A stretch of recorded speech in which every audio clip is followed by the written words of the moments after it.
Great. Selamat pagi. Hari ini temanya adalah repentance brings victory. Teman-teman, pernahkah Anda merasa sudah berdoa, sudah pelayanan, tapi hidup ini tetap kalah? Entah dalam keluarga, pekerjaan, atau hal-hal rohani lainnya. Jangan-jangan ada dosa yang kita sembunyikan.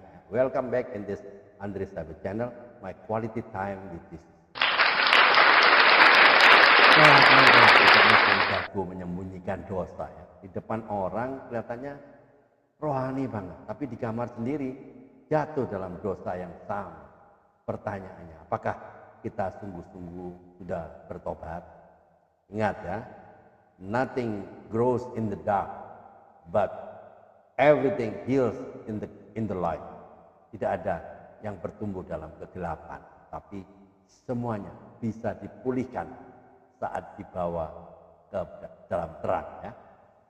Di kitab Yosua pasal 7 ada seorang yang bernama Akan dari suku Yehuda ya.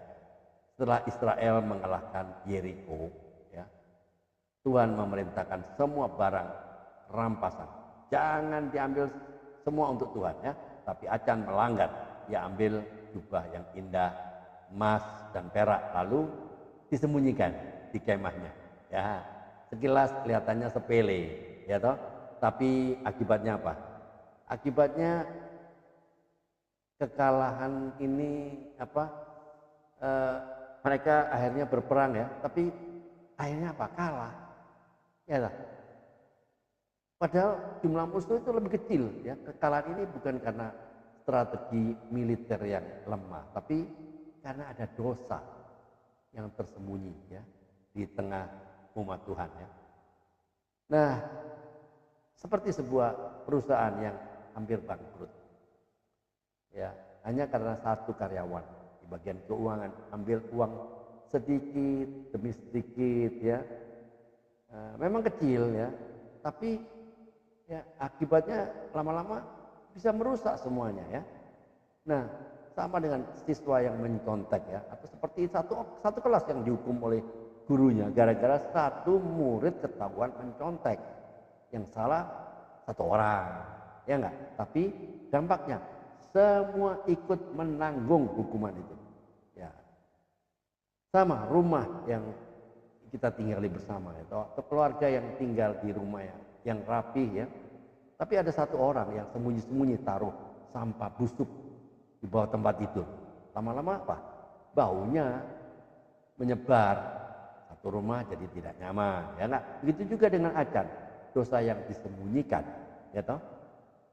Satu orang membuat seluruh bangsa itu kalah. Ya kadang kita juga berpikir ya, dosa itu urusan pribadi, ya enggak? Masing-masing pas pribadi lepas pribadi, ya. Sama seperti orang yang habis makan bawang mentah, lalu pakai masker ya, tutup, dia pikir enggak tahu atau enggak bau lah, dia kira baunya enggak ketahuan. Padahal satu ruangan bisa mencium baunya.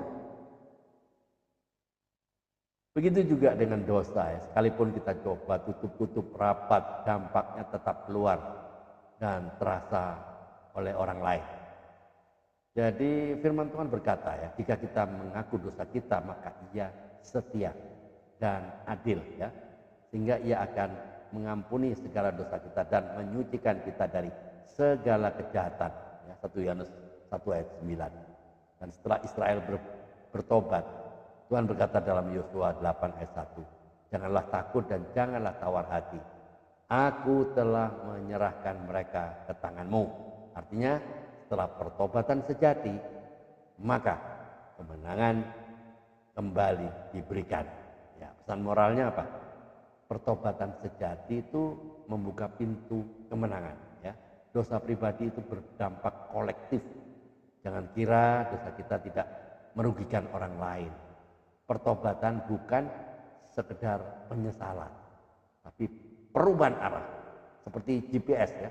Kalau tidak putar balik kita tidak akan sampai ke tujuan. Anugerah Tuhan lebih besar daripada kegagalan ya. Saat jatuh jangan tinggal dalam dosa, tapi bangkit dan kembali kepada Tuhan. Alright, jangan lupa ya. Closing statementnya, teman-teman, pertobatan bukan kelemahan, tapi kekuatan. Repentance is not defeat, it is gateway to victory. Pertobatan bukan kekalahan, tapi pintu masuk menuju kemenangan. Ya. Hari ini, jangan simpan dosa seperti acan. Mari datang ke Tuhan, akui dan biarkan anugerah Tuhan punya bisa memulihkan hidup kita. Pertobatan sejati pasti membawa kemenangan sejati. Ya, amin. Tuhan Yesus, terima kasih untuk firman-Mu pada hari ini. Ampuni bila kami masih sering menyembunyikan dosa-dosa yang kalau kita pikir dosa kecil Tuhan. Hari ini kami mau bertobat sungguh-sungguh, sucikan, pulihkan, dan tuntun kami berjalan dalam kemenangan-Mu. Di dalam nama Tuhan Yesus kami berdoa dan mengucap syukur. Amin. Ya, jika Anda diberkati dengan firman Tuhan ini, silakan di-share ke medsos Anda ya. Let yourself be processed by God for the sake of progress. Relakan Anda diproses Tuhan demi kemajuan Anda. Nothing is too big for Jesus to handle, and nothing is too small to escape His attention. Tidak ada hal yang terlalu besar bagi Tuhan Yesus untuk ditangani. Ya, tidak ada hal yang terlalu kecil untuk luput dari perhatiannya. Tiada hari tanpa menginjil, tiada hari tanpa bersaksi tentang Kristus, tiada hari tanpa pemenangan jiwa.